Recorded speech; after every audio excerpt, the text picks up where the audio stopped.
Hello, everybody, and welcome to Mindfulness Live. This week we're talking about pain and suffering, why pain is inevitable, but suffering is not. That doesn't mean that you can go without suffering, but it does mean that you have a say. There's something you can change. So that's what we're looking at this week. And of course, the change is inside us. Suffering is something that we do. It's not something that happens to us. I want you to bear that in mind. Just think of that. Whenever you feel that you're suffering, realize that you're not feeling something from out there, but you're creating something from in here. I know it's subconscious. It doesn't mean you should be able to control it. It doesn't mean that. All it means is that you're not a victim. You don't have to be a victim of suffering. You can do something about it. So we start by taking a breath. So make yourselves comfortable.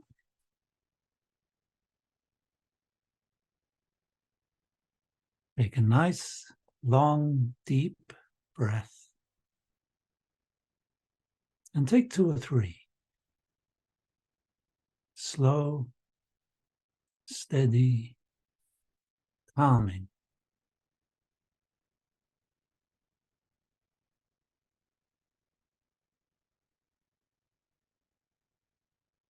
You know, I often say that every experience feels like something.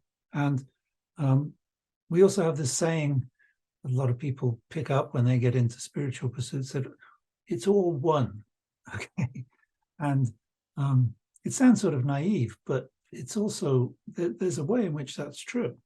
There's a way in which we separate things as well. We divide things up, we give them names, and we separate, for example, breathing from your awareness of breath. But although it's very easy to do that in words, well, the breath is what I do, and my consciousness of it is what I know. And it sounds quite separate. But the reality is, when you're actually doing it and you look at it, you can't separate them. If I'm right now, I'm looking at the camera, and the impression of the camera on my retina is indistinguishable from the fact that I know that this is a camera, it's a Logitech webcam, etc. I know all sorts of details about it. And all of that, and the fact that I'm sitting here, and the fact that I know that this is communicating to you elsewhere, somewhere miles away from me, this all happens in the same moment. And there's a part of my mind which is breaking it up into these different components so I can understand it. That's the subject. Here's the consciousness. But there's also the awareness, when I'm fully present, that I can't separate the two. How is my knowledge of what I'm seeing different from what I actually see? So the Buddha addressed this in great detail. And this act of, this initial act of perception, he called it Vedana, which means, well, we translate it as sensation / feeling. And it's actually a sort of a judgment, because it's our initial response to what's going on.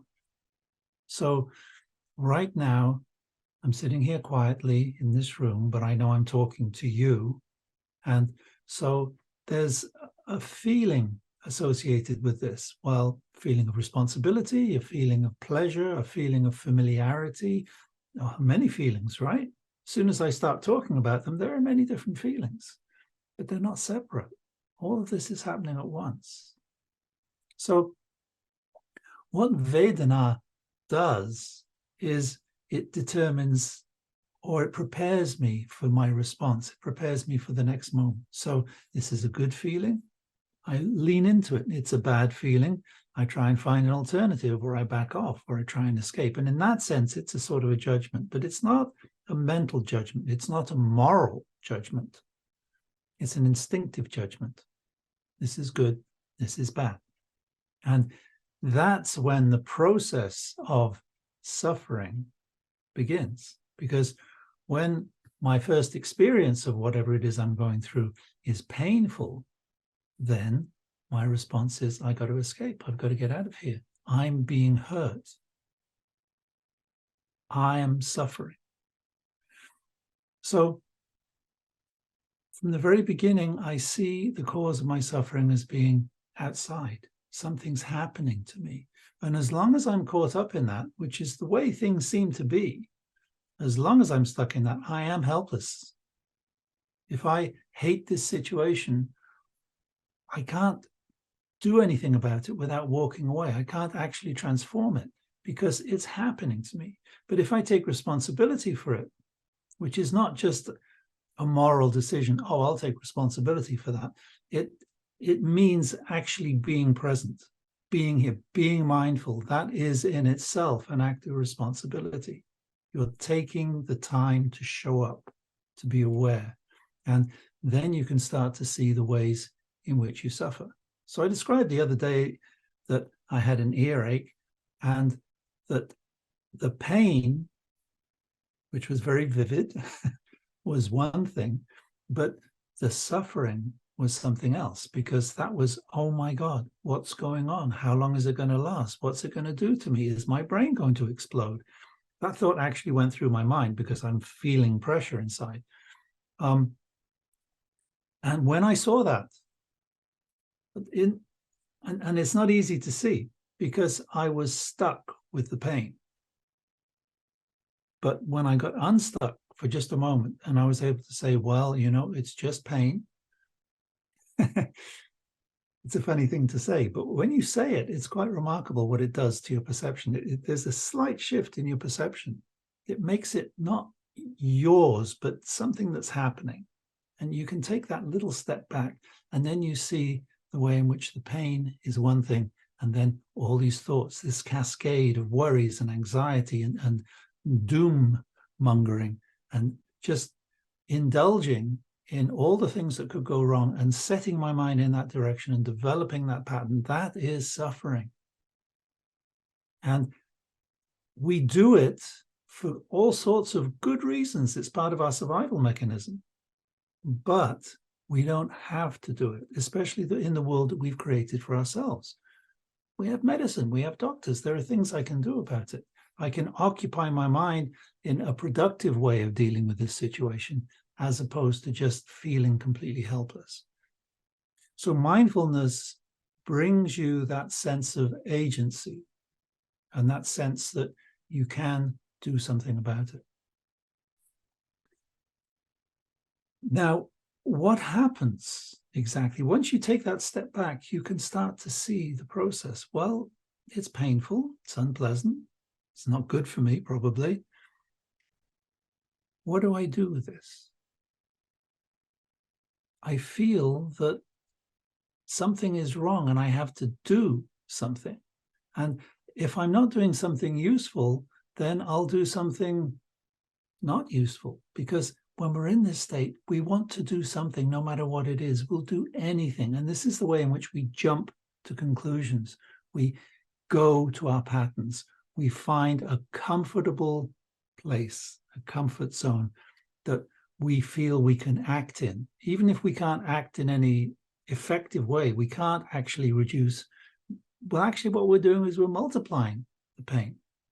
Because on top of the physical pain, now I've got this emotional pain, I've got fear, got anxiety, my mind is preoccupied, I'm getting my heartbeats going up, I'm releasing stress hormones into my body. So I'm definitely making it worse. But if I see that, if I can take a breath and see that and take that one step back, that is the beginning, very powerful beginning of letting go. And what we want to let go of is not the pain, because you can't. We can let go of, I'm not going to say even that we're letting go of suffering, we're letting go of the generation of suffering, the way in which we create suffering. We're letting go of the mindset, those mental patterns that make us suffer. And that can come from anywhere. That can come from thin air. You don't have to have a physical pain. You know, sometimes I'm thinking about, well, the way my life turned out, and if if only this hadn't happened to me, and if that had happened when I was young, then I wouldn't have developed this habit and I'd be much better off. So I'm doing it all by myself. I don't even need the physical pain to trigger that anxiety, that fear, that suffering. So in this way, what I really want you to do here is to simply just see the difference between pain and suffering. Pain happens, suffering we do.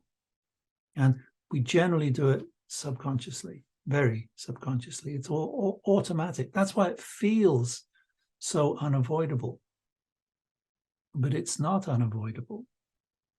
As long as you see it for what it is, you can start to detach, start to let go. And letting go, as we know, doesn't happen in one move. It's something that we have to keep doing. We're letting go of a pattern. We're giving up a habit.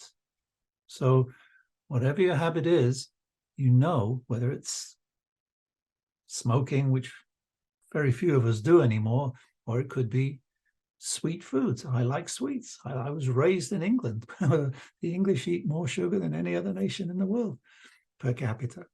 I try to give that up. I keep coming back to it. I try to give it up. I keep craving it. And when I give in to the craving, then nothing really changes. Well, that pattern becomes reinforced again. But when I see the craving as craving and I say stop, then in that very moment, that feeling of needing the sweetness, needing that sugar, it goes away. And it may come back again very quickly in the next few seconds or the next couple of minutes. As soon as my guard is down again, it will come back and I'll crave it again. That's the nature of craving. That's the nature of habit. But to change habit, you have to be aware of it and you have to keep responding to it. And you have to accept the fact that sometimes you won't. Sometimes you'll lose and the habit will take over. But that doesn't mean you give up. Because other times you will see that and you'll say, oh, that's my mental pattern. That's my habit. That's my craving. I don't need to go there. And even if 5 seconds later I do go there, it's okay because I have made that first impression of letting go. I have started to develop that counter habit. So although it feels like a defeat, it's not. You keep doing it. You keep practicing. You keep getting better at it. And you can let go of those patterns of suffering. Altogether, of course, well, that sounds like a lot. And this is, in fact, what the Buddhists promise. I don't think the Buddha ever actually promised that you could let go of suffering. He said he had a solution. And that's good. We have the solution. You work on your habits, you get to know them, you let them go, you do it again. That's basically it. Does that mean you can actually leave all suffering behind and live a life of perfect bliss? That's what Buddhists believe, and that's what they promise. I don't see why. I find that too big a promise to make. I find it unrealistic. I find life is too complicated. And as I described on Monday, there are sufferings which, yes, they're created in our mind, the suffering of loss, of grief, of losing a loved one. Yeah, that's my creation. It's based on my affection, my attachment to this person. So in that sense, I'm the one who's creating the suffering. But on the other hand, my entanglement with the world, the importance of those relationships is such that I can't help but go through it. So a certain amount of suffering is inevitable, but that doesn't mean that you have no say. It doesn't mean you have to be completely a victim of it. So you can get stuck in grief. Grief is a necessary process, but you can get stuck in it, and people do. And they prolong it, and it hurts them, and it can do all sorts of damage. So the importance of mindfulness is to be present, to be aware, to keep trying, to care, not to be perfect, You don't become a saint, but you do have more say. And I know it doesn't sound like much, but it's quite a lot, especially when you get to the point that you trust that. When you trust that, I can do something here. I'm not helpless. I have choices. Let me explore those choices. And that is the essence of care, of self-care. I'm going to do what I can. I'm trying. I'm going to see. I'm making the effort. It's not complicated. It's very simple. But in order to do that, we need, first of all, to see what that feeling is, where it comes from. So when your partner gets upset with you, and when you feel wrong, or perhaps you feel wronged, maybe you think it's the other person who's doing it wrong, then look at those patterns. See how it's playing out. See your self-conversation. Take that step back and say, what am I doing here? What am I doing here? Well, I'm blaming this person, or I'm taking the blame. I'm putting it on myself. I'm getting angry, but I don't want to express it. So I'm churning the anger inside of me. Whatever it is that you do, see that you're doing it. And then you have a choice. When you don't see it, when you just go, oh, I can't stand this. I'm going to the movies. I'm going outside for a smoke, whatever it is, whatever your response is, if it's just reactive like that, then you're not going to get anywhere. So you want to be able to take that step back and see, that's how I feel. That's what's going on. And this whole situation is, well, it's just that. It's whole. I can't just divide it up into, well, I don't want to feel like that, but this is what's going on. And I'm just trying to break off that feeling of pain, or walk away from it, or run away from it. It doesn't work like that, because the situation is whole, and you have to approach it as a whole. You have to see what your part is in it. It takes courage. It requires care and self-compassion, self-respect. And it develops those qualities at the same time, because the more you do it, the more you trust yourself. You trust what you feel. You trust your ability to see, to understand. You trust your ability to let go. And that's where your strength comes from. That's where your courage grows. And that's where you become free. And that's what it's about, freedom. Freedom from the patterns, not from the world. We're stuck with the world. We're stuck with our body. But tremendous freedom is possible. It's at our fingertips through the practice of mindfulness combined with self-compassion, care. That's it.